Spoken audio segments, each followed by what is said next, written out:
कारण उन दोनों छिद्रों में कांटा चुभो दिया। वह दोनों छिद्र च्यवन ऋषि के नेत्र थे।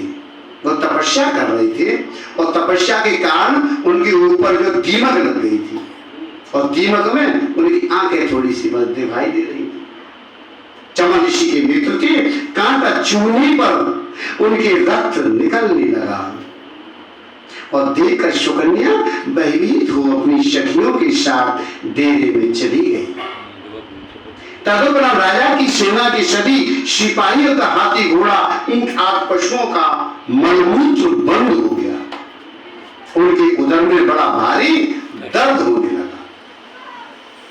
हे राजा परीक्षित, देखकर राजा सत्यार्थी उद्विग्न होकर उस वन के निवासियों से पूछने लगा, भाइयों ये कैसा वन है?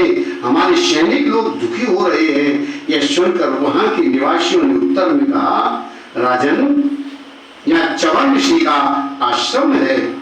राजा उन महर्षि के आश्रम पर गया और जहां उनके नेत्रों से रक्त बह रहा था। रक्त को देखकर राजा ने अपने हृदय में समझ लिया कि इस मिट्टी के ढेरे के अंदर आज च्यवन ऋषि बैठे होंगे। भगवत स्मरण में इतने लीन, उन्हें अपने देह की कुछ भी शुद्ध बुद्ध नहीं। राजा ने अपने साथियों से ऋषि के नेत्रों में कांटा चुभाने का संबंध पूछताछ की तो उस समय उसकी पुत्री सुकन्या ने उसे बताया, पिताजी ये गलती मुझसे अनजाने में हो गई है। सुकन्या के वचन सुनकर पहले तो राजा बड़ा चिंतित हुआ, लेकिन बाद में धीरज धर उस आश्रम पर जाकर ऋषि की स्तुति करने लगा। तत्पश्चात राजा ने अपने हाथों से उस मिट्टी को हटाया। तब ऋषि की समाधि खुल गई। राजा ने हाथ जोड़कर दंडवत करते हुए च्यवन ऋषि से कहा, भगवान ये मेरी पुत्री से आपका ये अपराध अनजाने में बन गया है, इसलिए मैं उसे आपकी सेवा के लिए आपको अर्पण करता हूं। अब आप कृपा करके ऐसा आशीर्वाद दीजिए जिससे मेरे साथ आई प्राणियों की पीड़ा नष्ट हो जाए। हे परीक्षित, राजा सत्यार्थी की विनती से प्रसन्न होकर ऋषि ने ऐसा आशीर्वाद दिया। तुरंत ही सबकी उदर का दर्द बंद हो गया। तदुपरांत राजा ने अपनी पुत्री सुकन्या का विवाह च्यवन ऋषि के साथ कर दिया और उसे वहीं छोड़ करके स्वयं अपनी स्त्री एवं सेना को साथ ले अपने नगर को चला आया। आज राजा के चले आने के बाद च्यवन ऋषि फिर 14 वर्ष के लिए समाधिस्थ हो गए। 14 वर्ष के लिए उस समय अपने नेत्र बंद किए मौन होकर बैठ रहे और उन 14 वर्षों तक वह राजकन्या निर्जल व्रत करते हुए उनकी सेवा करती रही, बिगड़ कुछ खाए पिए। हे राजा परीक्षित, वह राजपुत्री इतनी सुंदर थी कि जिस समय च्यवन ऋषि समाधि लगाए बैठी थे वह उनके समीप हाथ जोड़े हुए बैठी थी। इस समय देवराज इंद्र ने उसके पास आकर उससे कहा, हे राजपुत्री, तू यहाँ रहकर तुम दुख क्यों सहन कर रही है? तू मेरे साथ चल, मैं तुझे अपनी रानी बना दूंगा। लेकिन उस पति भक्त मुनि पत्नी ने इंद्र की ओर देखा तक नहीं, उन ऋषि को ही अपना पति परमेश्वर समझकर उनके चरण बिंदुओं में ध्यान करती रही। जब 14 वर्ष पश्चात उनकी समाधि खुली उस समय ऋषि ने देखा कि वो राजपुत्री और भक्ति पूर्वक हाथ जोड़े उनके समक्ष खड़ी है। उस समय ऋषि का शरीर केवल अस्थि मात्र ही रह गया था, हड्डी हड्डी।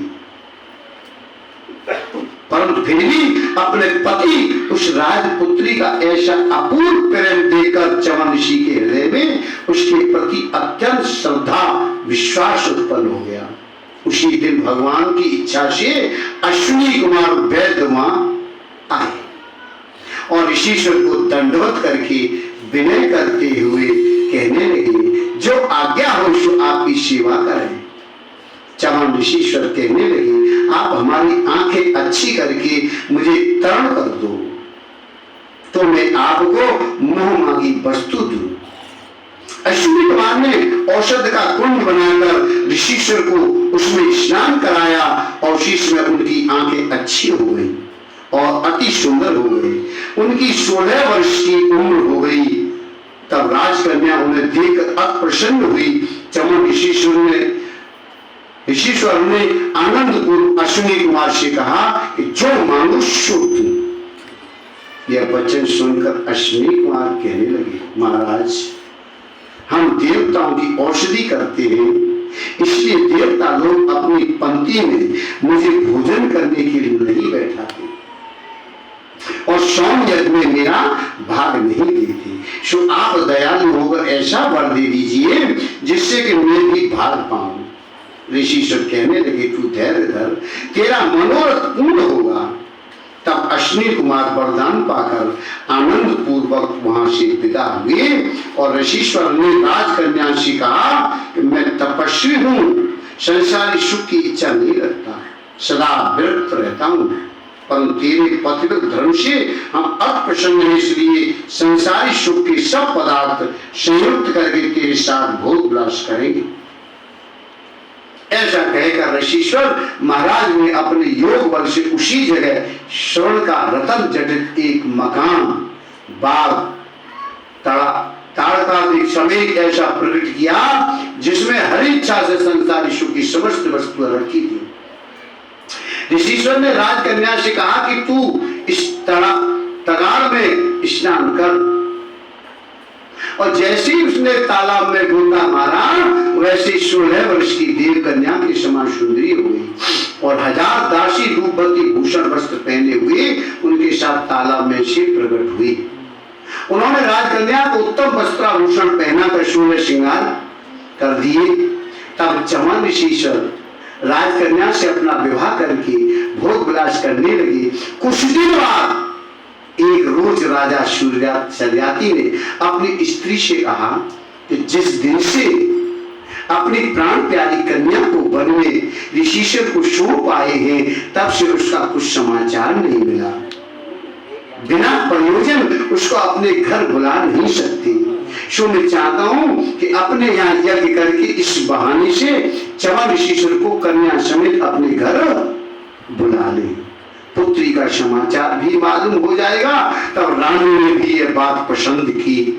राजा यज्ञ की तैयारी करके चमन ऋषीश्वर को बुलाने गए और उनके स्थान पर पहुंचकर क्या देखा कि वहां टीला, झोंपड़ी कुछ नहीं, एक सुंदर मकान बाग बना है। उसे देखकर राजा ने आश्चर्य मानकर मन में कहा कि इस वन में ऐसा स्थान ये किसने बना दिया। जिस समय राजा वहां खड़ा हुआ यही विचार कर रहा था, उसी समय वह राजकन्या दासियों समेत तालाब में स्नान करने के लिए और महल से बाहर निकली और राजा को देखकर बड़ी हर्ष से उसके पास आई, किंतु राजा उसका वैभव देखकर दंग रह गया और उससे कुछ नहीं बोला। राजकन्या कहने लगी, पिताजी मुझे नहीं पहचाना, मुझे गले नहीं लगाया। राजा कहने लगा, तेरे माता पिता का उत्तम कुल है कि तूने एक दूसरा पति करके कलंकित कर दिया। ये वचन सुनकर कहने लगी, आप ऐसा संदेह नहीं करें, मैंने दूसरा पति नहीं किया। ये सब वैभव जो देख रही हो ना वो ऋषीश्वर महाराज ने अपने योग बल से प्रकट किया है। वचन सुनकर राजा ने बड़ी हर्ष से अपनी कन्या को प्यार किया। जब मंदिर में जाकर चमन ऋषीश्वर को अश्विनी कुमार के समान अति सुंदर तरुण देखा, आनंद पूर्व दंडवत करके और उसे विनती की, हे महाराज मैं सोम यज्ञ करना चाहता हूं, आप भी कृपा करके उस यज्ञ में पधारिए। चमन ऋषीश्वर अपनी स्त्री समेत राजा के साथ गए। रानी अपनी बेटी और दामाद को लेकर बड़ी हर्षित हुई और चमन ऋषीश्वर ने राजा के यहाँ यज्ञ आरंभ किया। देवता तब ऋषीश्वर ने देवताओं से कहा कि यज्ञ में अश्विनी कुमार भी को भाग दो। वचन सुनकर इंद्र कहने लगे अश्विनी कुमार वैद्य हैं, वे रोगियों को छूते हैं, इसलिए उनको यज्ञ का भाग नहीं देना चाहिए। चमन ऋषि कहने लगे इंद्र, मैं अश्विनी कुमार को योग में भाग देने का वचन दे चुका हूं, इसलिए उन्हें भाग अवश्य दूंगा। तब इंद्र ने पुत्र होकर कहा, हे ऋषि, तुम हमारा कहना न मानकर अश्विनी कुमार को यज्ञ में भाग दोगे तो हम तुम्हें मार डालेंगे। इतना कहकर ज्यों ही इंद्र ने ऋषि को मारने के लिए अपनी गदा उठाई, त्यों ही ऋषि के तपोबल से उसका हाथ जैसे का तैसा उठा रह गया। और देखकर इंद्र लज्जित हुआ, कष्ट पाने लगा। समय देवताओं ने उसे समझाते हुए कहा, इंद्र, आपने चमन ऋषि की पति चित वर्ताव किया है, अब तुम उन्हीं से अपना अपराध क्षमा कराओ। ये सुनकर इंद्र ने ऋषि जी से प्रार्थना करते हुए कहा, हे प्रभु, आप महात्मा है, मेरे अज्ञान के कारण आपकी महिमा को न जानकर जो अपराध किया उसका फल मैंने पा लिया। आप कृपा करके मेरा अपराध क्षमा कीजिए और अश्विनी कुमारों को यज्ञ में भाग दे दीजिए, हमें आपकी आज्ञा स्वीकार है। और यह सुनकर चमन ऋषि ने दयालु होकर अपने हाथ से इंद्र का हाथ ठीक कर दिया और चमन ऋषि का देवताओं अश्विनी कुमारों को मीठे सोम के रूप में यज्ञ का भाग दिया। इस प्रकार राजा का यज्ञ आनंद पूर्वक संपूर्ण हुआ। आज कथा को यही विराम, और कल अम्बरीश की कथा में प्रवेश करेंगे।